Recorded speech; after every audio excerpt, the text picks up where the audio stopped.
नमस्कार दोस्तों, आज हम आपको योगिनी एकादशी की व्रत कथा सुनाएंगे, तो हमारे साथ वीडियो में बने रहिए। एक बार श्री कृष्ण और राजा युधिष्ठिर के बीच संवाद चल रहा था। तब धर्मराज युधिष्ठिर कहने लगे, हे भगवान, आषाढ़ मास की कृष्ण पक्ष की एकादशी का क्या नाम है और उसका क्या महत्व है? मुझ पर कृपा करके मुझे बताइए। तब श्री कृष्ण कहते हैं, हे राजन, आषाढ़ कृष्ण एकादशी का नाम योगिनी एकादशी है। इसके व्रत से समस्त पाप नष्ट हो जाते हैं। यह इस लोक में और परलोक में मुक्ति देने वाली है। यह तीनों लोकों में प्रसिद्ध है। मैं तुमसे पुराणों में वर्णन की हुई कथा कहता हूँ, तुम ध्यान पूर्वक सुनो। प्राचीन काल में स्वर्ग धाम की अलकापुरी नामक नगरी में कुबेर नाम का एक राजा रहता था।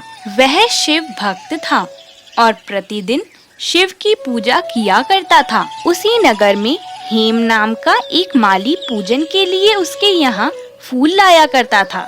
हेम की विशाल लाक्षी नाम की सुंदर स्त्री थी।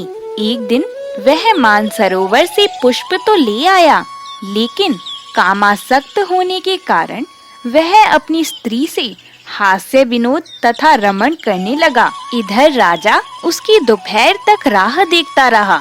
अंत में राजा कुबेर ने सेवकों को आज्ञा दी कि तुम लोग जाकर माली के न आने का कारण पता करो, क्योंकि वह अभी तक पुष्प लेकर नहीं आया।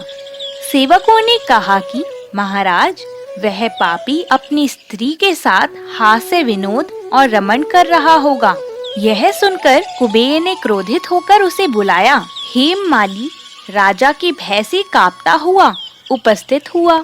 राजा कुबेर ने क्रोध में आकर कहा, अरे पापी, नीच, कामी, तूने मेरे परम पूजनीय ईश्वर की पूजा में विघ्न डाला है और मेरे ईश्वर श्री शिवजी महाराज का अनादर किया है। इसलिए मैं तुझे श्राप देता हूँ कि तू स्त्री का वियोग सहेगा और मृत्यु लोक में जाकर कोढ़ी होगा। कुबेर के श्राप से हेम माली का स्वर्ग से पतन हो गया और वह उसी क्षण पृथ्वी पर गिर गया। भूतल पर आते ही उसके शरीर में श्वेत कोढ़ हो गया। उसकी स्त्री भी उसी समय अंतर ध्यान हो गई। मृत्यु लोक में आकर माली ने महान दुख भोगे।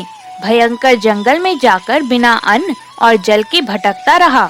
रात्रि को निद्रा भी नहीं आती थी, परंतु शिवजी की पूजा के प्रभाव से उसको पिछले जन्म की स्मृति का ज्ञान अवश्य रहा। घूमते घूमते एक दिन वह एक ऋषि के आश्रम में पहुंच गया। वह ऋषि अधिक वृद्ध थे और उनका आश्रम ब्रह्मा जी की सभा के समान लगता था। हेम माली वहां जाकर उनके पैरों में पड़ गया। उसे देखकर ऋषि बोले, तुमने ऐसा कौन सा पाप किया है जिसके प्रभाव से यह हालत हो गई है? तब हेम माली ने सारा वृत्तांत कह सुनाया।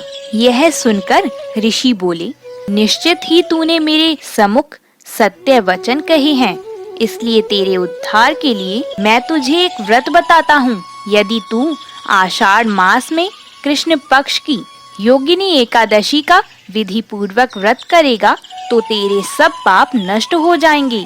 यह सुनकर हेम माली ने अत्यंत प्रसन्न होकर मुनि को दंडवत प्रणाम किया। मुनि ने उसे स्नेह के साथ उठाया।